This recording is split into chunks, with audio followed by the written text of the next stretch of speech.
Okay mga kapatid, ang ating COS, ang Chief of Staff ng ating butihing Congresswoman Rosemary Conejos Panotes. Mga kapatid, kami po ay nasa Calaguas Group of Island.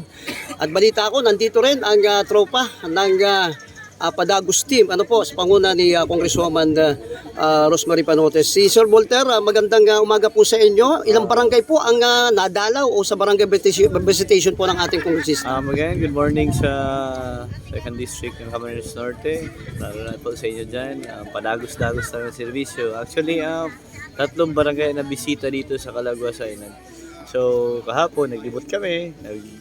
Tulad ng dati, yung padagos-dagos na ginagawa ni Tita Tots, Tito Iming na barangay visitation is nag-aarangkada na. Actually, inuna namin tong 3 island dito para matapos talaga kahapon. Natapos talaga namin yung 3. The next na naman is yung 3 island na naman sa Mercedes. Pero tuloy-tuloy naman natin yung barangay visitation natin. Kumbaga, padagos-dagos lang na servisyo. Sir Volter, kumusta ang pagtanggap ng ating mga barangay po dito? Sapagkat ito yung isla, ano? At kumusta po ang pagtanggap po nila? Magpapasalamat ako sa 3 kapitan natin dito sa isla, sa mainit na pagtanggap natin dito sa Padagos team at kay Ate Rosemary Conejos Panotes. Malaking pasalamat kami kasi talagang welcome nila kami. Sobrang accommodating sila sa 3 kapitan. Talagang yung suporta daw nila kay Congresswoman is tuloy-tuloy lang. Saka sa mga nakausap ko naman yung mga kapitbahay, mga tao natin dito, hindi mga barangay officials, talagang Panotes talaga. Kasi kumbaga ang dami pong naitutulong natin dito sa barangay ng Calaguas tulad ng mga proyekto ni Congresswoman dito is tuloy-tuloy lang. Yung mga covered courts, katunayan na i-request sa atin ng senior citizen building is ongoing po yung mga senior citizen building pamimigay ng ating Congresswoman sa iba't ibang lugar dito sa Vinsons. Yun.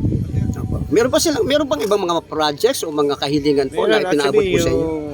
Pagpapaayos ng covered court nila, yung repair, yung pagpapaayos ng barangay hall nila, may budget na din po yun kay Congresswoman. Actually, in-announce na po yun dito sa ating kabarangay, sa 3.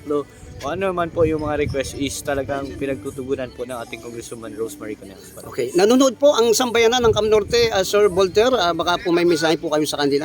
Mensahe ko lang sa ating second district ng Cam Norte is papasalamat kami sa suporta binibigay sa inyo ni Congresswoman Rosemary Conejos Panotes.